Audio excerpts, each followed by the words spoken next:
हम सबको लगता है सक्सेसफुल होने के लिए सिर्फ हार्डवर्क की जरूरत होती है, but you are wrong my friend. आपकी थॉट्स, आपकी थिंकिंग भी उतनी इंपॉर्टेंट होती है जितनी दाल में नमक। चलिए आपको एक स्टोरी सुनाता हूँ। एक आदमी था एडविन बार्नस। उसको एडिसन का बिजनेस पार्टनर बनने का बहुत मन था और धीरे धीरे टाइम के साथ उसकी इच्छा एक बर्निंग डिजायर में बदल गई। लेकिन उसके सामने दो दिक्कतें थी। ना तो वो एडिसन को पर्सनली जानता था और न ही उसके पास इतने पैसे थे कि वो ट्रेन से न्यू जर्सी जा पाए जहाँ एडिसन की लैब थी। अब यही दोनों चीज़ें काफ़ी जिससे मोस्टली लोग क्विट कर दे। लेकिन एडविन ने ठान लिया और वो बाकी रास्ते सर्च करने लगा और फाइनली वो एक मालगाड़ी में छुपकर न्यू जर्सी पहुंचे। जब वो एडिसन से मिले तो एडिसन को लगा ऐसे कोई आवारा आदमी है, लेकिन एडविन की शक्ल देखकर वो समझ गया कि ये जिद्दी है और इसे जो चाहिए वो चाहिए। तो उन्होंने कहा हाँ भाई आकर काम कर सकते हो। और थॉमस एल्वा एडिसन ने खुद बोला कि उस टाइम बार्नेस ने क्या बोला और उसकी अपीयरेंस कैसे थी ये कुछ मैटर नहीं किया, बस उसकी थॉट की वजह से उन्होंने उसे काम पर रखा। अब एडविन की डिज़ायर बिल्कुल क्लियर थी। उन्हें एडिसन के लिए नहीं बल्कि एडिसन के साथ काम करना था। पहले इंटरव्यू में तो उन्हें डायरेक्ट पार्टनरशिप नहीं मिली, लेकिन हाँ कम पैसों में एडिसन के ऑफिस में काम करने का मौका ज़रूर मिला। एडिसन उन्हें वो काम देते जो उनके लिए ज़्यादा इंपॉर्टेंट नहीं होते, लेकिन एडविन के लिए वो बहुत इंपॉर्टेंट होते। महीने निकल गए पर कुछ नहीं हुआ, लेकिन एक चीज़ ज़रूर हो रही थी। दिन पर दिन एडविन की डिज़ायर और इंटेंस होती जा रही थी। उन्होंने अपने आप से ये एक बार भी नहीं कहा यार यहाँ कुछ नहीं हो रहा, कोई प्रोग्रेस नहीं हो रही, कुछ नया ट्राई करते हैं। बल्कि वो अपने आप से कहते मैं यहाँ एडिसन का बिजनेस पार्टनर बनने आया हूँ और वो बन के रहूँगा। एडविन का डिटर्मिनेशन काम आया। उनको एक छोटी सी अपॉर्चुनिटी दिखी। पता है अपॉर्चुनिटी की एक बहुत ही खास बात होती है, वो हमारे पास पीछे के दरवाजे से आती है और कई बार बैड लक या टेम्परेरी डिफीट के तौर पे आती है, इसलिए ज़्यादातर लोग उसे पहचान नहीं पाते। खैर स्टोरी पे वापस आते हैं। एडिसन ने एक नया डिवाइस बनाया, एडीफोन। उनके सेल्समैन इस मशीन को लेकर बहुत ज़्यादा ऑप्टिमिस्टिक नहीं थे। सब कह रहे थे ज़्यादा बिक नहीं पाएगी। यहीं पे एडविन को अपॉर्चुनिटी दिखी। उन्होंने एडिसन से कहा मैं ट्राई करूं। एडिसन ने कहा हाँ करो। और एडविन ने ऐसा ट्राई किया कि वो मशीन बहुत तगड़े हिट रही। एडिसन ने उनको कॉन्ट्रैक्ट दे दिया, जॉब पूरे देश में बेचो जाकर। इस बिजनेस अलायंस से एडविन को पैसा तो खूब मिला, लेकिन उन्होंने कुछ बहुत ही बड़ा अचीव किया, एडिसन के साथ बिजनेस पार्टनरशिप। एडविन ने यह प्रूव किया कि anyone can think and grow rich. अब आप समझ ही गए होंगे हम किस बुक की बात करने जा रहे हैं। इस बुक को 1920s में लिखा गया था और इसके प्रिंसिपल्स आज भी एप्लीकेबल है। नेपोलियन हिल ने इस बुक को लिखने से पहले करीब 500 मिलियनर्स की लाइफ एनालाइज की और 13 प्रिंसिपल्स निकाले जो इंसान को अमीर बनाते हैं। हम उन सभी प्रिंसिपल्स की बात तो इस वीडियो में नहीं कर सकते, नहीं तो वीडियो बहुत बड़ा हो जाएगा। तो आज हम 5 प्रिंसिपल्स कवर करेंगे। एडविन बार्नेस की स्टोरी से हमें सीखने को मिला कि सक्सेसफुल होने के लिए हमें 3 चीज़ों की ज़रूरत होती है।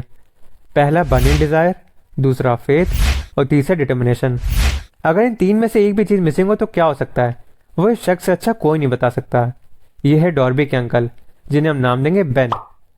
अच्छा अगर किसी को कि फटका लगे तो उसे जिंदगी भर याद रहता है, और अगर फटका मिलियंस ऑफ डॉलर का हो तो चलो बताता हूँ इनके साथ क्या हुआ।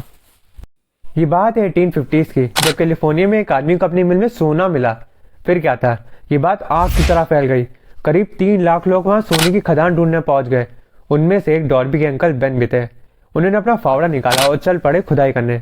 उन्होंने हफ्तों काम किया पर कुछ नहीं हुआ, लेकिन उनमें लालच भी बहुत था। फिर आखिरकार उनकी मेहनत रंग लाई। उन्हें एक चमचमाती सोने की खदान मिल ही गई, लेकिन एक दिक्कत आ गई।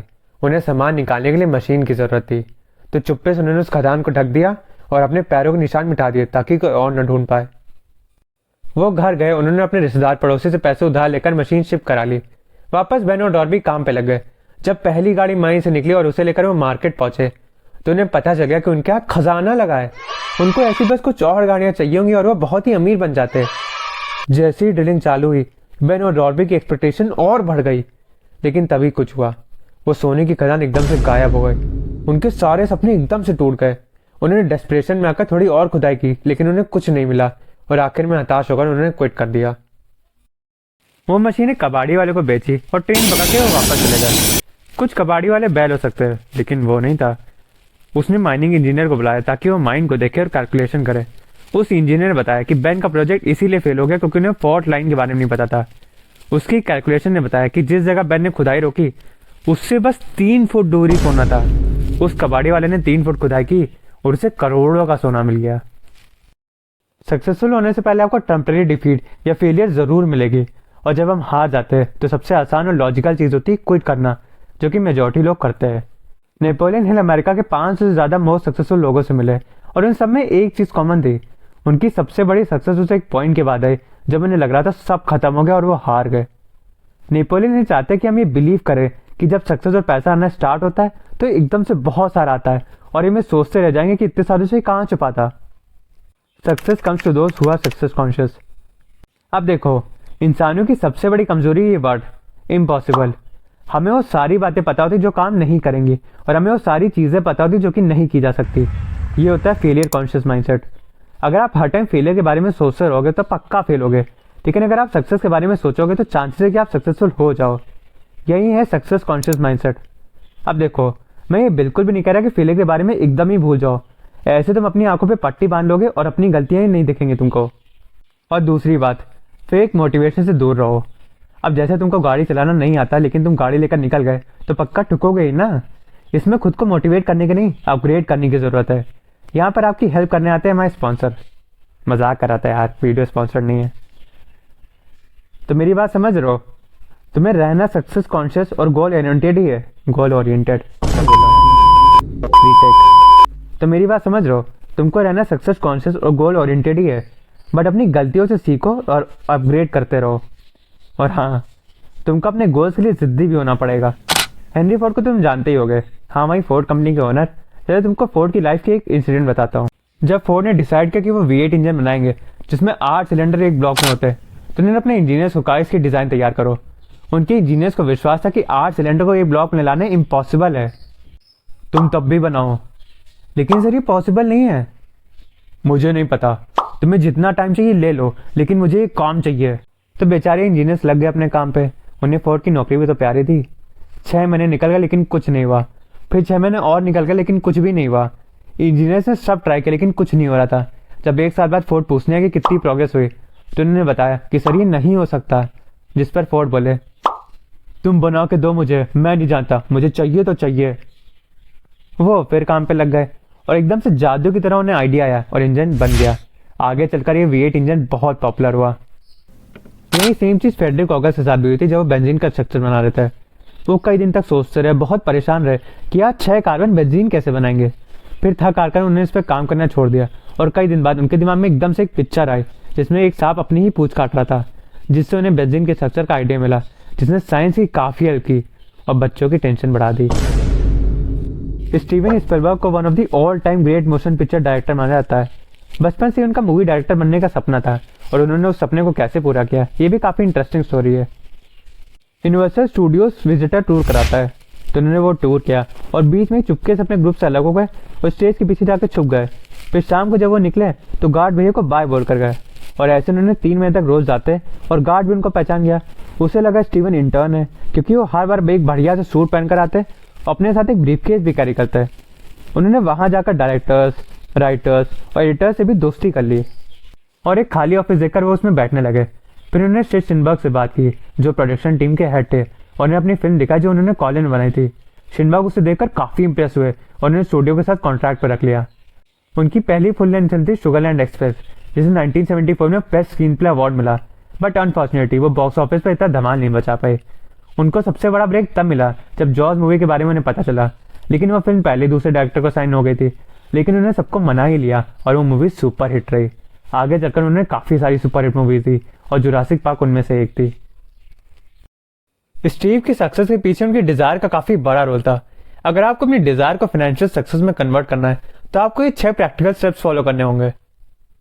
पहला, अपने दिमाग में एक एग्जैक्ट अमाउंट सेट करो। ये नहीं चलेगा कि मुझे बहुत पैसा चाहिए, एक डेफिनेट अमाउंट सेट करो। दूसरा, ये डिसाइड करो तुम उस पैसे को पाने के लिए रिटर्न में क्या करोगे। थर्ड, एक डेफिनेट डेट डिसाइड करो जब तक तुम्हें अपना गोल पूरा करना है। फोर्थ, एक प्लान बनाओ और उस पर तुरंत काम करना स्टार्ट करो। प्रिपरेशन में बहुत ज़्यादा टाइम ना लगाओ, नहीं तो कभी प्रिपेयर ही नहीं कर पाओगे। फिफ्थ, एक जगह लिखो तुम्हें कब कितना पैसा चाहिए, कब चाहिए और रिटर्न में तुम उसके लिए क्या करोगे। अपने प्लान को क्लियरली डिस्क्राइब करो। और लास्ट स्टेप, रोज दिन में 2 बार, सुबह उठने के बाद और रात में सोने से पहले, उसे पढ़ो, फील करो और अपने ऊपर विश्वास रखो। अब बात करते हैं स्पेशलाइज नॉलेज और जनरल नॉलेज की। आज के टाइम में हम इन्फॉर्मेशन ओवरलोड से सफर कर रहे हैं। पहले ऐसा नहीं था, पहले इन्फॉर्मेशन मिलना बहुत टफ था, पहले इन्फॉर्मेशन स्कैर्सिटी थी। अब इतनी नॉलेज हमें मिल रही है तो उसे यूज भी तो करें। देखो, नॉलेज 2 टाइप की होती है, पहली जनरल नॉलेज और दूसरी स्पेशलाइज नॉलेज। जनरल नॉलेज का आपको एक बहुत ही बढ़िया एग्जांपल लेता हूँ। याद है छोटे पर कुछ रिश्तेदार एकदम से कुछ भी सवाल पूछ लेते थे, जैसे जर्मनी की कैपिटल बताओ, 19 की टेबल सुनो। जो बच्चा उनको बता दिया उसे बड़ा इंटेलिजेंट मानते थे, और जो नहीं बता पाया उसे बुद्धू मानते थे।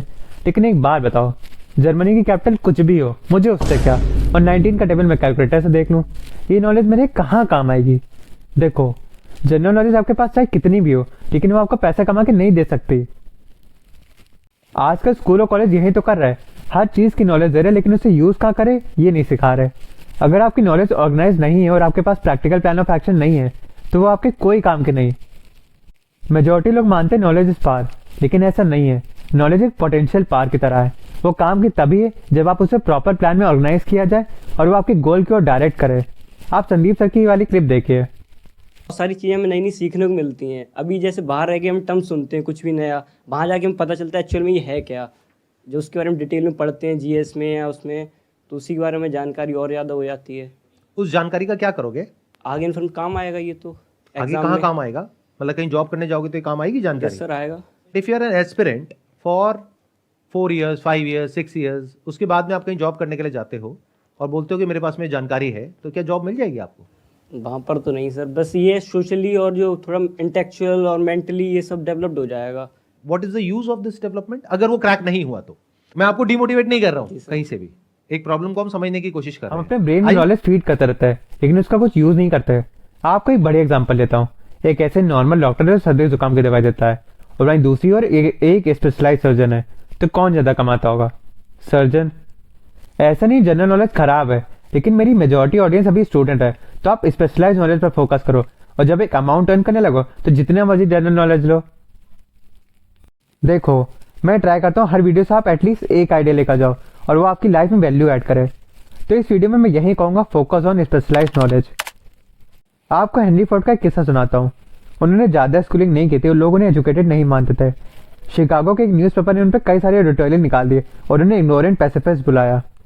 फोर्ड गुस्सा आकर उन पर केस ठोक दिया, तो अपनी बात को प्रूव करने के लिए लॉयर ने कई सारे सवाल पूछे, जैसे ब्रिटेन ने 1776 में अमेरिका में कितने सोल्जर भेजे, बर्डिक्ट एनॉल कौन थे। ऐसे कई सवाल पूछे जिनका जवाब फोर्ड के पास नहीं था। आखिर में तंग आकर फोर्ड बोले, अगर मुझे तुम्हारे इन घटिया सवालों का जवाब देना होता तो मेरे डेस्क पे एक बटन लगा है, जिसे दबाते ही मेरा कोई इंटेलिजेंट वर्कर आके इन सवालों का जवाब दे देगा। मैं अपने बिजनेस पर फोकस करता हूँ। तुम मुझे बताओ मैं जनरल नॉलेज क्यों लूँ? तुम्हारे इन घटिया सवालों का जवाब देने के लिए? इसके लिए मैं एक बंदा हायर कर सकता हूँ जो मुझे बता देगा। तो समझ रहे हैं आप? जाने से पहले मेरा ओपिनियन सुन लो इस बुक को लेकर, तभी से खरीदना। देखो, ये बुक मुझे ठीक ही ठाक लगी। अभी तक मैंने 113 पेजेस पढ़ लिए, लेकिन मुझे कोई प्रैक्टिकल चीज़ नहीं मिली। ये बस आपका माइंडसेट डेवलप करने में हेल्प करती है। होपफुली मैं इस बुक को लेकर गलत हूँ, अभी आधी बुक बाकी है, लेकिन अभी तक के हिसाब से आप इसकी जगह रिच डैड पुअर डैड पढ़ लो, वो ज़्यादा अच्छी है। और मैंने इसकी पूरी प्लेलिस्ट बनाई जिसकी लिंक आपको आई बटन में मिल रही होगी। और हाँ, अगर वीडियो पसंद आ रही है तो वीडियो को लाइक कर दो, और चैनल को सब्सक्राइब नहीं किया तो वो भी कर दो। मिलते हैं नेक्स्ट वीडियो में। Till then keep learning, keep growing. धन्यवाद।